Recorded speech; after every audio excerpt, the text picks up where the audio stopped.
Hi everyone, I'm Cathy Vartuli from ThrivingNow.com, and today we're talking about the other side of disappointment. A lot of us are afraid of disappointing other people. It's painful, especially when we have that old wound within ourselves. It seems to resonate with other people's disappointment, and it just hurts, and it makes us often feel like a bad person at a very primitive level. We were raised and conditioned and socialized not to disappoint other people at all. We were supposed to guess, hope, and finagle, lie if we needed to make sure they never felt disappointed. So if we left our friend Sally out of the picnic that we went on last week with some friends, we were like, oh no, I'm so sorry, those other people asked me last minute, I'm so sorry, or we tried to call you, or we left you an email, I'm sorry you didn't get it, whatever it is, rather than, oh, Sally, we did go without you and we didn't think of you, I'm sorry, or we just wanted to go with this small group, and let people be okay with their disappointment. It's a very different mindset. When we have to take care of other people, when we're trying to manage their emotions, we lose a lot of our power, and we actually disempower other people. We're teaching them that they can't handle their own emotions. And there are some people that can't, but most people really do step up once we start being there with them, like letting them be disappointed and just being there with them. We're not rejecting them, we're not running away, we're not trying to create something different. We model and show them that their disappointment is an acceptable emotion that can move through, and everybody will be okay on the other side. So what are you noticing coming up in your body when we're talking about this disappointment? If you imagine someone you care about being disappointed in you, what is it that you feel? So put your feet on the floor, take a nice deep breath, and notice where you feel that. So for me, a lot of it's my solar plexus and my heart feel very tense and tight, nervous kind of feeling if I think about disappointing someone I care about, letting someone down. And a new concept for you might be that human beings do let each other down sometimes, and people may be disappointed about something that you didn't even agree to do. They may have had an expectation or a hope, or they may have misunderstood something, and that's okay. Human beings do get disappointed in each other, and nothing's wrong. So let's just do some tapping on that. Again, take a nice deep breath. Karate chop. Even though I'm so afraid of them being disappointed, and I can see their face now, that hurt expression, that sadness, and I never want to create that. The truth is, human beings do disappoint each other sometimes.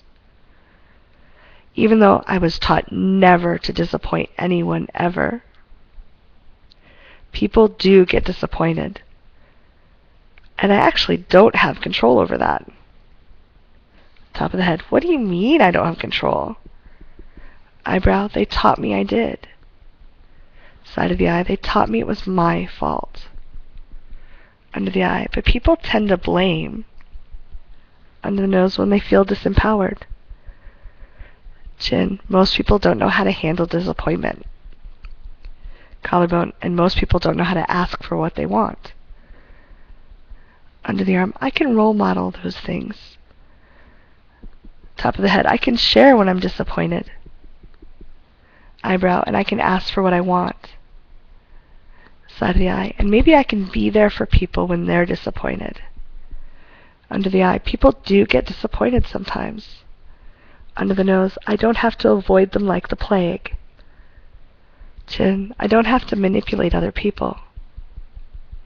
Collarbone. I can just let them be disappointed. Under the arm and let them know I care. Top of the head. And then we can both work through our emotions, whatever's coming up. Take a nice deep breath. Notice what's coming up for you. The feelings may be more intense if you're accessing some old hidden aspects from your childhood, earlier in your life, or your body might start feeling more calm. Whatever's coming up is fine. There's nothing wrong. This is just part of the process of clearing this out. We'd like you to be more empowered when you're done with this and feel like you can handle other people's stuff, whatever's coming up. And that's beautiful. That's a lovely gift to give people. When you can just be present with them, whatever they're feeling, That lets them work through their stuff so much faster. So, what is your fear?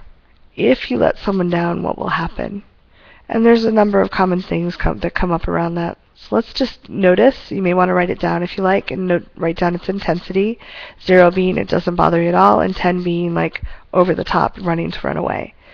So take a nice deep breath. Karate chop. Even though I'm terrified of them being disappointed, I'm afraid that they'll never love me again. I'm afraid they'll leave me. It makes me feel really insecure. Maybe I can let them feel their disappointment and still be okay with me. Top of the head. There's so much stuff coming up. Eyebrow. I was taught to never let anyone feel disappointed. Side of the eye. Isn't it bad if they're disappointed? Under the eye. Doesn't that mean I did a bad job?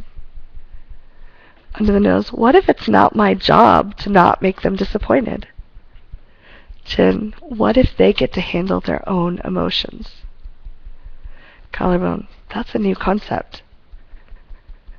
Under the arm. Maybe I can love myself.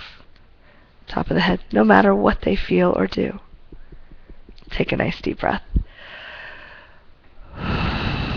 People are going to feel disappointed. People feel whatever they feel. They have their own stories, their own missions, their own purpose. But you can love yourself. You can be in integrity with people. And you can take care of yourself. Hang out with people that are okay having their own emotions. Have people that are around you that will talk to you about what they're feeling and what they need. And you get to choose whether you meet it or not. It starts being really fun when you're playing in that area. When you're not constantly taking care of people or guessing what they need, life gets really juicy and the connection gets very intimate. So we'd love to know what you think about this. Any comments, questions, thoughts, please leave them below. Thank you.